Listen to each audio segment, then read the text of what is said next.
Malam itu, sebuah rumah bercat putih di pinggir jalan desa tampak terang benderang. Di dalamnya, suasana ramai dan sibuk dengan anggota keluarga yang sedang mempersiapkan perjalanan jauh. Satu bus besar terparkir di halaman, menunggu untuk mengantarkan mereka ke sebuah pernikahan keluarga jauh yang akan digelar di sebuah kota kecil di Jawa Timur. Anggota keluarga yang ikut serta cukup banyak: Ayah Darto, Ibu Lestari, dua anak mereka, Rina dan Bima, serta kakek, nenek, om, tante, bude, dan sepupu-sepupu yang masih kecil. Sore hari menjelang malam, rumah itu dipenuhi oleh gelak tawa dan teriakan-teriakan riang dari anak-anak yang berlarian mengelilingi halaman, bersemangat untuk bepergian. Ibu Lestari sibuk memasukkan bekal makanan ke dalam tas besar, sambil sesekali menatap jam dinding. Waktu terasa cepat berlalu, dan mereka harus segera berangkat. Semua sudah siap, jangan ada yang ketinggalan ya, teriak Darto sambil memeriksa ulang barang-barang yang ada di teras. Suaranya yang tegas menggema di luar rumah. Ia memastikan bahwa tidak ada yang tertinggal, dari tas pakaian hingga tumpukan makanan yang akan mereka bawa. Kakek yang sudah beruban, dengan pakaian tradisional khas Jawa, duduk di bangku kayu dekat pintu, menatap cucu-cucunya dengan senyum bijak. Anakku, semoga perjalanan ini lancar. Ya, semoga kita semua diberi keselamatan, ujarnya dengan suara serak, namun penuh ketenangan.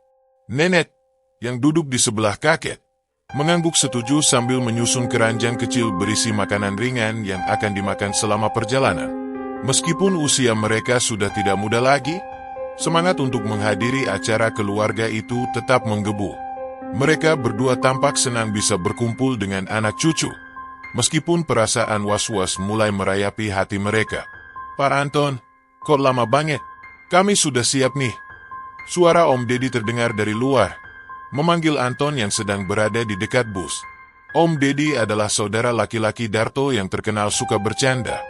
Tapi malam itu, suaranya terdengar sedikit cemas. Anton, sang supir bus, keluar dari dalam bus setelah memastikan mesin dalam keadaan baik. Anton bukan orang yang mudah panik. Sudah bertahun-tahun ia mengemudikan bus untuk berbagai perjalanan jauh. Tetapi malam itu, entah mengapa, ia merasa ada yang aneh. Mesinnya berjalan lancar, namun ada perasaan aneh yang mengusik. Ia menyapu pandangannya ke arah langit yang mulai gelap. Awan mendung menggantung berat, seolah menghalangi sinar matahari yang mulai tenggelam. Semuanya sudah siap, Pak Anton? Tanya Darto, sambil menepuk bahu Anton. Darto merasa tak sabar, dan senyum lebar di wajahnya menyiratkan kegembiraan. Sudah siap. Kita jalan sekarang, jawab Anton dengan suara datar. Ia menoleh sebentar ke arah bus, merasakan ada sesuatu yang tak biasa, tapi tak mengungkapkannya. Ketika semua anggota keluarga sudah duduk di dalam bus, suasana di dalam bus terasa semakin riuh. Sepupu-sepupu kecil yang duduk di belakang sibuk memainkan ponsel mereka, tertawa-tawa dengan suara ceria. Rina dan Bima, anak Darto dan Lestari, duduk di kursi tengah, saling bercanda. Wah, asyik ya bisa jalan-jalan Jo. Semoga seru, kata Rina, dengan mata berbinar-binar. Bima yang duduk di sampingnya, ikut tertawa. Nanti di sana kita bisa main banyak, kan? Di depan, kakek dan nenek duduk berdampingan, dengan tatapan tenang namun waspada. Mereka sudah berpengalaman dalam perjalanan jauh, tetapi malam itu ada sesuatu yang mengganggu perasaan mereka. Nenek memegang erat tas kecil yang ada di pangkuannya, seolah itu adalah sesuatu yang sangat berharga. Tante Lina, kamu sudah bawa obat-obatan?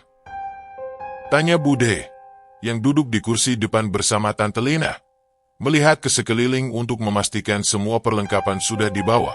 Tante Lina mengangguk. Tenang saja, Bude, semua sudah siap, kok. Cuma perjalanan malam gini yang bikin deg-degan. Bus mulai melaju, keluar dari jalan desa yang sunyi. Lampu-lampu di sepanjang jalan mulai meredup seiring mereka meninggalkan pemukiman. Di luar, kabut tipis mulai menyelimuti tanah, menambah kesan mistis pada malam itu. Matahari telah terbenam, meninggalkan langit gelap yang dipenuhi awan hitam. Tak tampak bintang sedikit pun. Anton menyalakan lampu bus yang bersinar redup, seiring dengan langkah bus yang semakin menjauh dari rumah mereka. Sesekali, suara percakapan dan tawa terdengar dari dalam bus, tetapi sebagian besar penumpang mulai terdiam seiring berjalannya waktu. Udara malam yang dingin mulai meresap, membuat beberapa orang menarik jaket mereka lebih rapat. Di luar bus, jalanan terasa semakin sepi.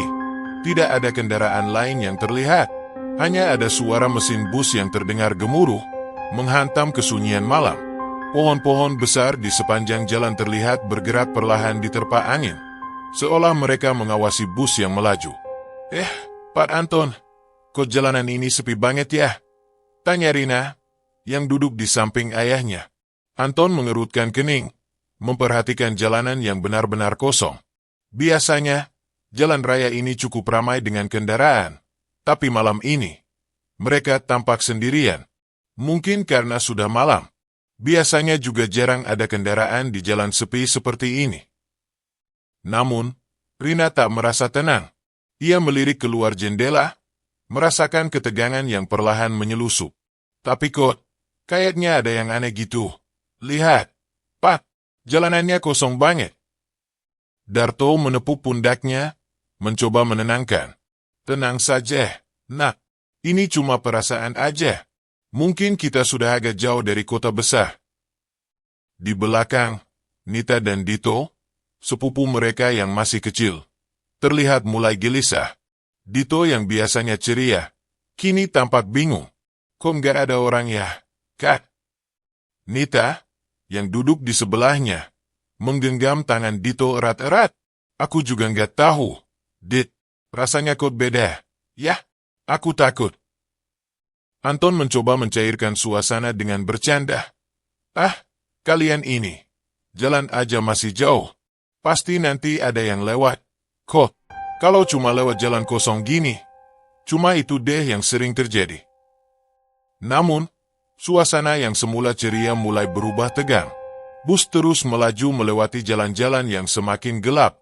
Tidak ada tanda-tanda kehidupan selain kendaraan mereka. Hawa dingin semakin menusuk, membuat semua orang semakin diam, seolah ada sesuatu yang tak terlihat mengawasi mereka. Seketika, lampu bus berkedip-kedip sebelum akhirnya mati total. Keadaan dalam bus menjadi gelap gulita. Semua orang terdiam. Hanya suara napas dan detak jantung yang terdengar jelas. Suasana semakin mencekam. Anton berusaha menyalakan mesin lagi, tapi mesin bus hanya meraung pelan, tanpa bisa menyala. Darto yang terkejut, berdiri dan mencoba membuka pintu untuk memeriksa. Tetapi saat pintu bus terbuka sedikit, ia mendengar sesuatu yang tak biasa. Di luar, sebuah suara aneh terdengar. Ketukan keras yang berulang-ulang di kaca bus. Pak Anton, itu siapa? Tanya Lestari, wajahnya pucat. Semua orang menoleh keluar, tetapi yang terlihat hanya kegelapan yang semakin dalam. Anton menutup pintu dengan cepat. Jangan panik, aku coba perbaiki busnya dulu. Namun, saat itulah, dari luar terdengar suara seperti jeritan perempuan yang sangat tajam. Jeritan yang penuh dengan kesakitan dan kemarahan, menggema di malam yang sepi. Pak Anton, ada apa itu? Suara nenek terdengar gemetar. Anton, meskipun wajahnya mulai pucat, berusaha tetap tenang. Sabar, kita coba terus jalan. Pasti ada penjelasan logisnya. Namun, dalam hati Anton, ia mulai merasa ada yang salah. Sesuatu yang tak bisa dijelaskan. Sesuatu yang jauh lebih gelap dari sekadar masalah bus yang mogok. Keheningan yang mencekam menyelimuti bus setelah Anton menutup pintu dengan cepat. Semua orang terdiam, menatap satu sama lain dengan rasa cemas yang mengendap. Di luar, angin dingin semakin kencang bertiup, menerpa kaca jendela dengan suara gemerisik seperti derap langkah kaki yang berat. Anton mencoba untuk tetap tenang, meskipun wajahnya sudah mulai tampak pucat. Ia memutar kunci bus beberapa kali, berusaha menyalakan mesin, namun hanya terdengar suara deru mesin yang semakin lemah.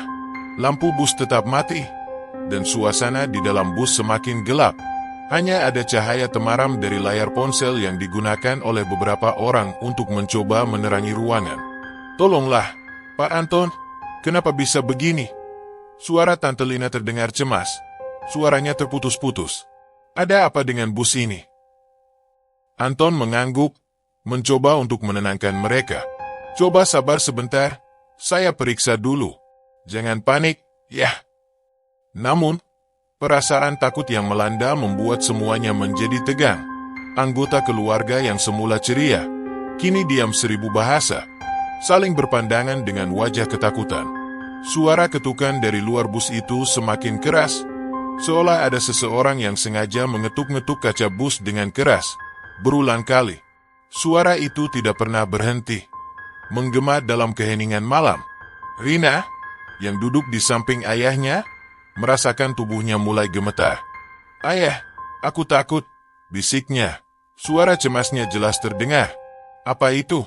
Kenapa kok tiba-tiba semua jadi gelap begini?" Bima yang duduk di sebelahnya menggenggam tangan kakaknya.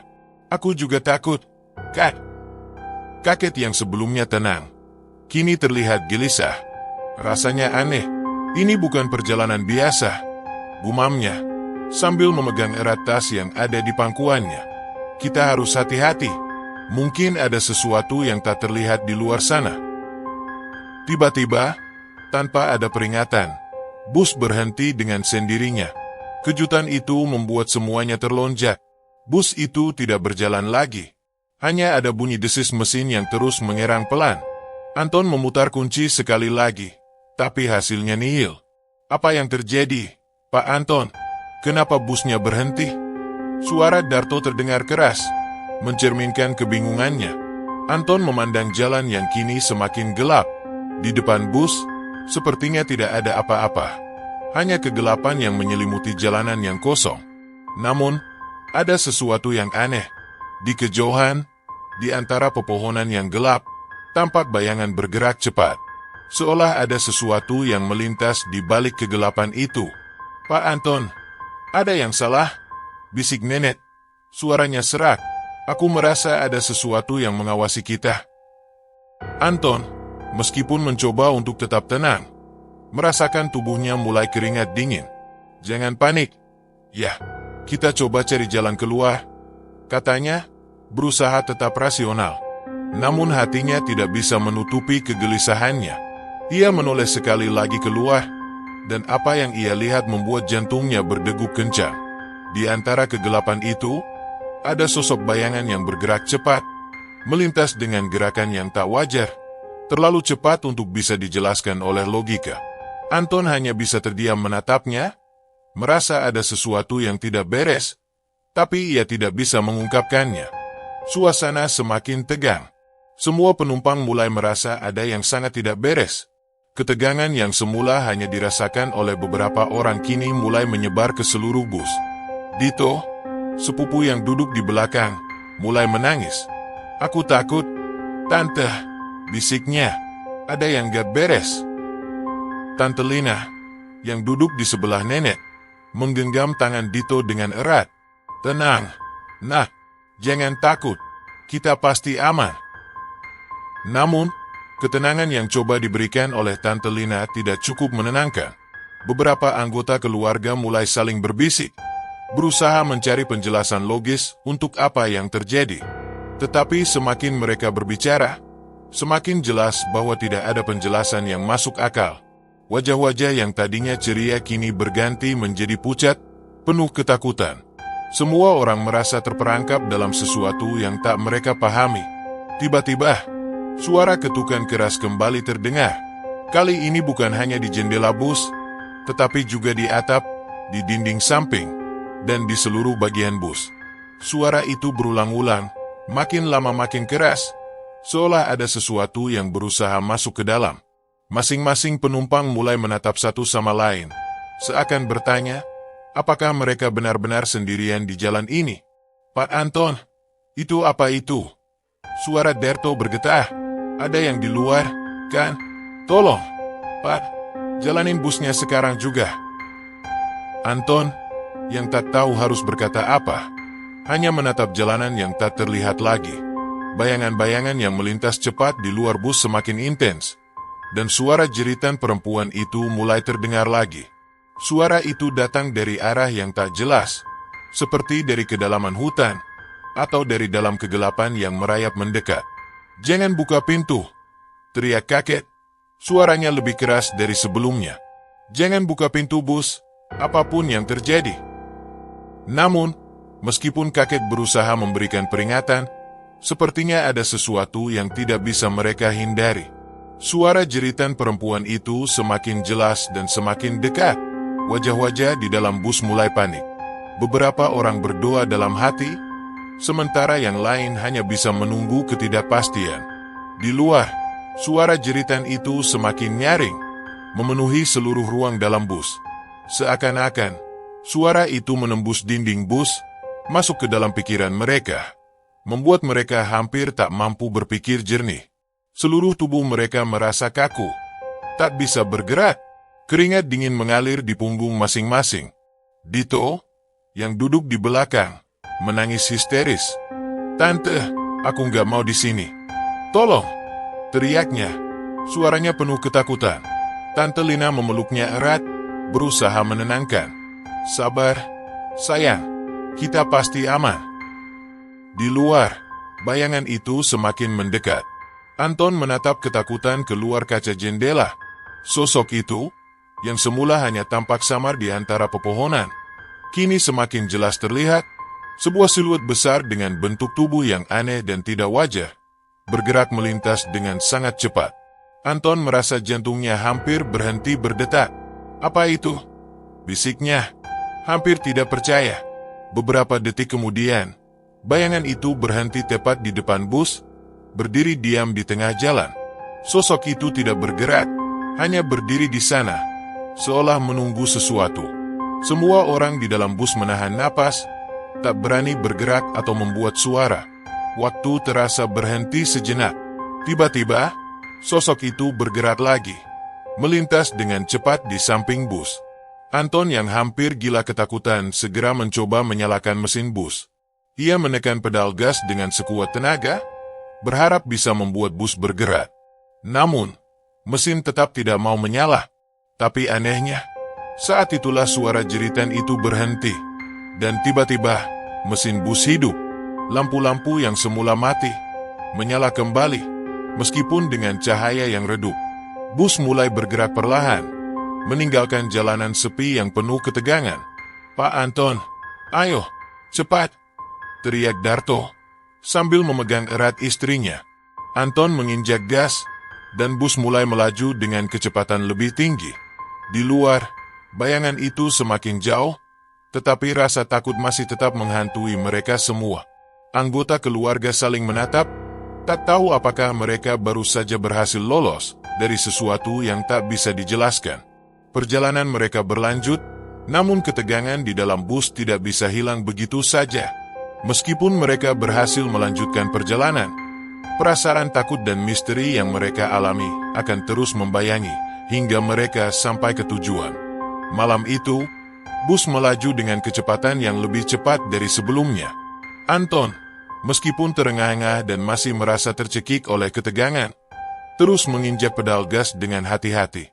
Lampu bus yang semula hanya menyala redup kini kembali terang. Meskipun ada sesuatu dalam cahaya itu yang terasa asing, seolah ada sesuatu yang masih mengintai di balik kegelapan jalan yang terus dilalui. Semua penumpang di dalam bus terdiam, sebagian masih tertegun, sebagian lain berdoa dalam hati. Suasana yang tadi begitu mencekam perlahan mulai mereda. Namun rasa takut yang mereka rasakan tidak serta-merta hilang begitu saja. Kegelapan yang menyelimuti jalanan di luar terasa seperti menelan mereka perlahan. Hutan-hutan di sepanjang jalan tampak lebih menakutkan, seolah mereka bukan hanya melewati rimbunnya pohon, tetapi juga melewati tempat-tempat yang tidak boleh mereka lewati. "Kita hampir sampai." "Yah, Pak Anton." Suara Ibu Lestari terdengar cemas, mencoba mengalihkan perhatian dari ketegangan yang masih menyelimuti mereka. Anton mengangguk tanpa berani menoleh ke belakang. "Iya, Bu. Kita sudah dekat dengan tujuan. Tinggal beberapa kilometer lagi." Namun, suaranya terdengar ragu, dan seiring dengan kalimatnya, ia melirik ke kaca spion, memastikan bahwa tidak ada yang mengikutinya dari belakang. Meski rasanya tak ada yang salah, perasaan aneh itu tetap menyelimutinya. Kakek yang duduk di samping nenek, menatap keluar jendela dengan tatapan kosong, seperti sedang mencari sesuatu di dalam kegelapan. Ada yang aneh dengan jalan ini. Darto, kita sudah terlalu jauh dari jalan yang biasa. Ia berbicara pelan, seolah hanya untuk dirinya sendiri, namun cukup untuk membuat Darto dan Lestari saling menatap cemas. Darto, yang mulai merasakan kekhawatiran yang sama, menepuk pundak istrinya. Mungkin kakek benar, ada yang tidak beres, tapi kita sudah hampir sampai. Semoga semuanya baik-baik saja. Rina yang duduk di depan, masih tampak gelisah, menatap keluar dengan mata lebar. Kok rasanya jalan ini nggak familiar? Ya, apa kita sudah benar arah? Katanya sambil melirik ke Bima yang juga tampak bingung. Anton, meski hati dan pikirannya kacau, terus memandu bus melewati jalan yang mulai terlihat lebih sepi dan gelap. Tentu saja benar.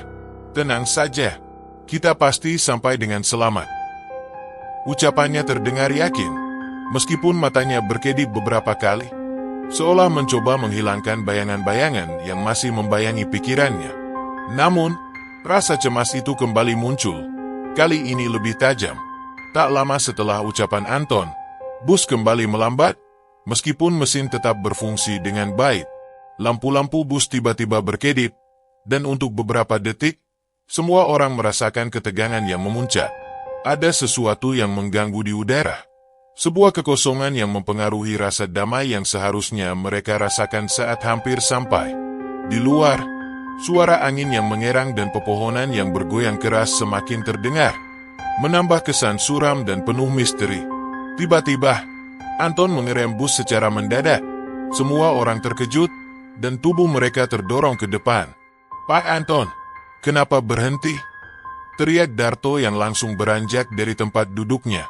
Anton menatap tajam keluar bus. Di jalan yang semakin sempit itu, tampak sebuah tumpukan batu besar yang terletak persis di depan bus, menghalangi jalannya. Tumpukan batu yang sama sekali tidak ada sebelumnya. Semua orang terdiam, matanya melotot, merasa ada sesuatu yang tidak bisa dijelaskan. Itu siapa yang meletakkan batu itu? Tanya Darto dengan suara gemetar. Suasana semakin mencekam, dan pertanyaan itu menggantung di udara tanpa jawaban. Anton membuka pintu bus dengan terburu-buru dan keluar.